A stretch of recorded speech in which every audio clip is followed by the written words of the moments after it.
You gonna eat yours? You go first. Oh, it's a shame. Otherwise, it just looks like a prop.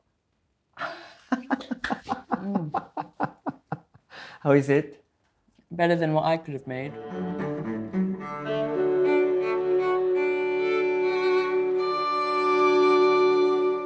Would you like some tea, Charlotte? I would love some tea, Gianluca. Wonderful. So nice to see you.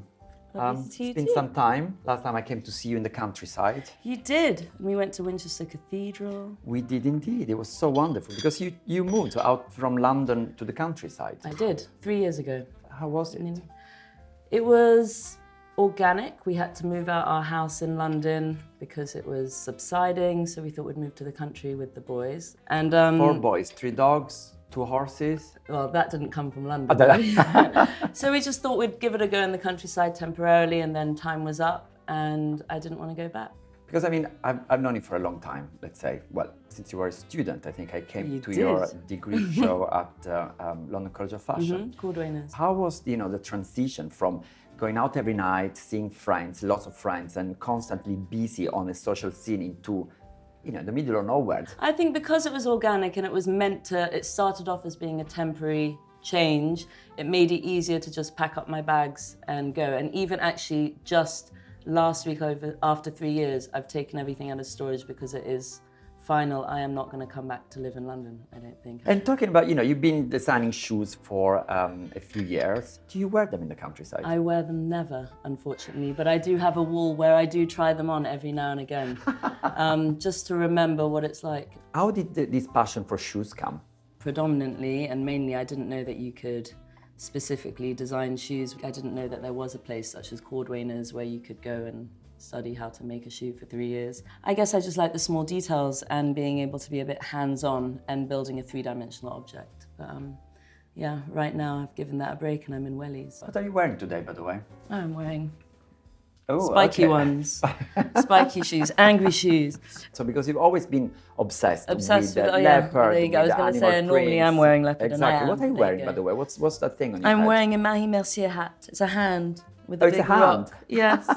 It feels like dressing up, actually. And today, dressing up again felt nice, doing it. So I guess I do it for myself, ultimately, and it's something that resonates with me. I feel comfortable like this. Have you ever been in a situation where you're really ashamed of yourself of wearing heels in the most absurd situation? Or Would you like some more tea before I'd I love answer some more. How kind your of you. question? Been ashamed of wearing high heels? no, I mean, ashamed what? that, something that, maybe you shouldn't have worn heels, or maybe there was Well, I've a gone to fall or I've gone something. to like a school assembly in really high heels and my hair in rollers because I was in the middle of doing my hair and had to run back. Ashamed? No, I thought it was quite maybe amusing for other people. And I like a bit of the sense of humor. I don't mind at my expense if I'm in a good mood, that is. But no, ashamed, no. Good. I don't think so. And how many shoes do you think you own at the moment? I've When you got said so it? many shoes it makes me feel nervous. And now I'm kind of culling it. And I love this charity called Women for Women International, which helps support women in war zones. It's a wonderful charity. And every year they do a car boot sale. So I very happily pass on to them for my car boot. What's your connection with Italy? I used to go to Italy a lot when I was younger because I had a bunch of Italian friends who used to go to Rome a lot. And it was fun when you're young going in Rome because it's kind of the pedestrian city in a way when you're in the heart, and it's quite a young city and you have everyone on their mopeds. But when you travel to Italy, as soon as you land, would Yeah. be a restaurant first or a museum first? Oh, I go not even restaurant, I go straight to have the pizza by the slice in the airport because I think they're so good, no? They are delicious. That's exactly yes. what I do. It's I just go and the have smell and everything. that's what I do first. Okay. So I guess it would be food, 100% food. And talking about your designing shoes, who was the best person to wear a Charlotte Olympia pair of shoes? Well, my grandmothers would be my best people to wear the Charlotte Olympia shoe, 100%, just because I'm inspired by them and, well, they're your grandma, and she probably would have worn them if she didn't like them. But I see her still, my mother's mother still wears them. I see her, she sends me photos and she loves them. But I think that is definitely one of the most special people wearing my shoes. That and a random stranger on the street. And who would be your ideal person to wear Charlotte Olympia shoes? I mean, someone even from the past. I mean, who could be really easy question, Gianluca. Peter? That's an easy question. If Is it's going to it? be so, well, because I just love all those. I mean, imagine Marilyn Monroe, Lauren Bacall, all of those people. Rita Hayworth dancing in my shoes with Fred Astaire would be a dream, but that's never a too easy. possibility. Would you invite them, all those ladies you mentioned before? Would they be your ideal guest at the lunch or dinner? Like, who would you have on your right? I'd throw in Agatha Christie, because I'm a big Agatha Christie fan, as you know. I'd have a few men around. I'd have a few comedians. I can't think of any to like, but I love to laugh and I like to have, I'd have probably, I wouldn't have all those ladies, because I think at a party it's fun to mix people up, actually, and have the unexpected there. So it probably wouldn't just be all those fabulous ladies. And the ritual of tea.